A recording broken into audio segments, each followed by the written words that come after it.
आ गया ईरान का नया सुप्रीम लीडर मुस्तफा खामनेई। उड़ा दिए ट्रंप नेतन्याहू के होश।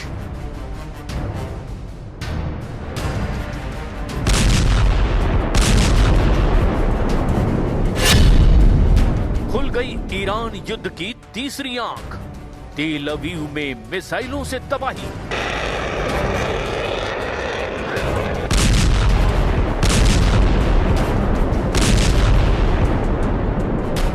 दो हफ्तों से चल रहे ईरान युद्ध में अब हालात पूरी तरह से बेकाबू हो गए हैं।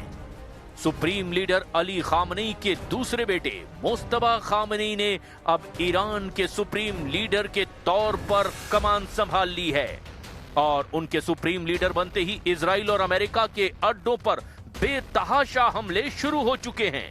खबर है कि इजराइल की राजधानी तेल अवीव में भीषण मिसाइल हमलों से हाहाकार मचा है।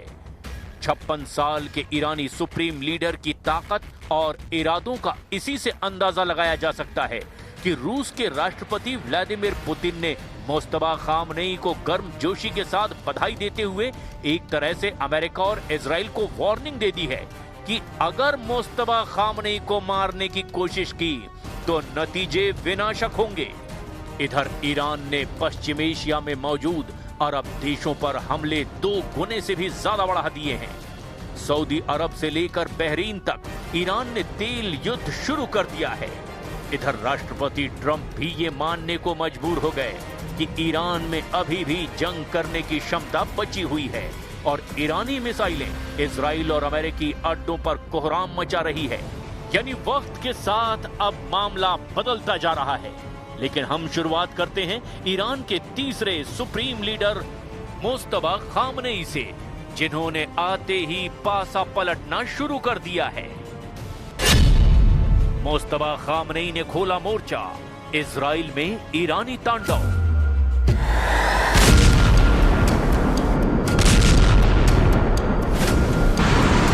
ईरान से मुख्य युद्ध कर रहे अमेरिकी सेंट्रल कमांड ने भले ही दावा किया हो कि हमने ईरान की 90% हवाई ताकत को तबाह कर दिया है, लेकिन हकीकत में अभी भी ईरान पूरी ताकत से आत्मघाती ड्रोन, बैलिस्टिक और हाइपरसोनिक मिसाइलों से हमले करने में जुटा है। ईरान में 130 शहरों पर हमले हो चुके हैं, जबकि इजराइल में ईरानी हमलों से भीषण नुकसान हुआ है। इजरायली सेना के मुताबिक ईरान ने अब तक 29 से ज्यादा मिसाइल लहरें यानी कि मिसाइल अटैक किए हैं। हालांकि इजराइल का आयरन डोम और एरो सिस्टम अधिकांश मिसाइलों को रोक रहा है, लेकिन हमलों की तीव्रता इतनी ज्यादा है कि कई मिसाइलें सुरक्षा घेरे को तोड़कर रिहायशी और औद्योगिक क्षेत्रों में गिर रही हैं। तेल अवीव ईरानी मिसाइलों का मुख्य निशाना बन रहा है। ईरान की क्लस्टर मिसाइलों ने तेल अवीव शहर के मध्य और दक्षिण हिस्सों में भारी तबाही मचाई है। यहाँ कई बार विस्फोटों की आवाजें सुनाई दी है।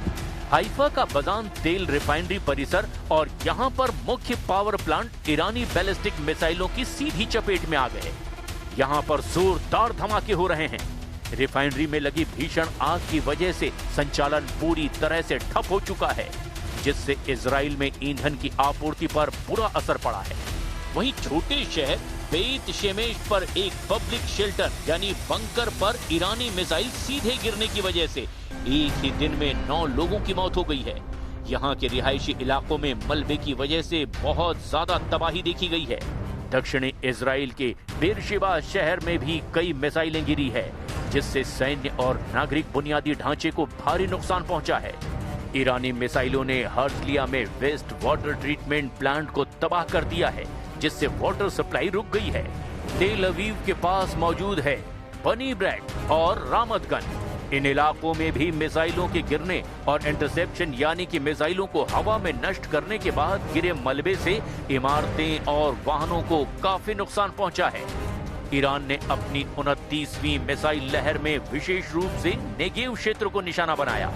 यहाँ इजरायली सैन्य ठिकानों और बुनियादी ढांचों को नुकसान पहुंचाने के दावे किए गए। ईरान ने नए सुप्रीम लीडर मुस्तफा खामनेई की नियुक्ति के बाद ऑपरेशन ऑनेस्ट प्रॉमिस 4 के तहत इजराइल के तेल अवीव और नेगेव रेगिस्तान पर मिसाइलों की 29वीं लहर दागी है।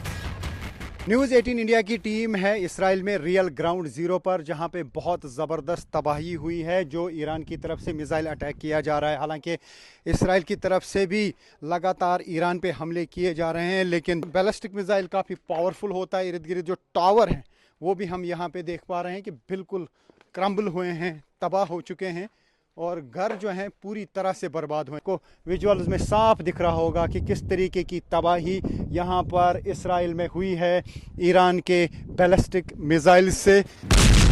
इधर ईरान की राजधानी तेहरान के प्रमुख तेल डिपो और रिफाइनरियों पर इजरायली हवाई हमलों के बाद शहर के ऊपर जहरीले धुएं का काला बादल छा गया है। विशेषज्ञों ने चेतावनी दी कि अगले कुछ घंटों में शहर में एसिड रेन भी हो सकती है, जिससे मानवीय संकट और गहरा सकता है।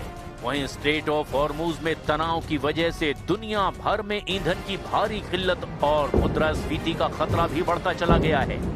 ईरान के आंतरिक मंत्रालय ने दावा किया कि उन्होंने देश के भीतर सक्रिय एक इंटेलिजेंस गैंग को पकड़ा है जो कथित तौर पर इजराइल के लिए जासूसी कर रहे थे।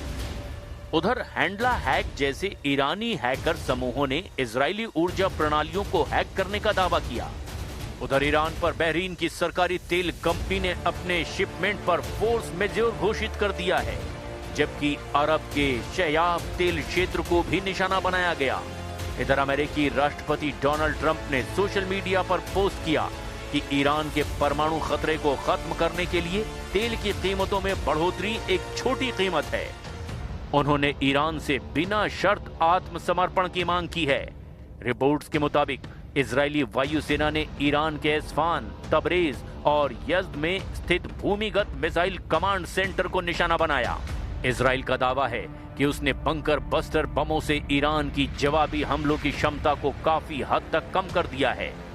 अब देखना यह होगा कि मुस्तफा खामनेई की नई युद्ध नीति कैसी रहती है और आने वाले घंटों में कहां-कहां हमले होते हैं।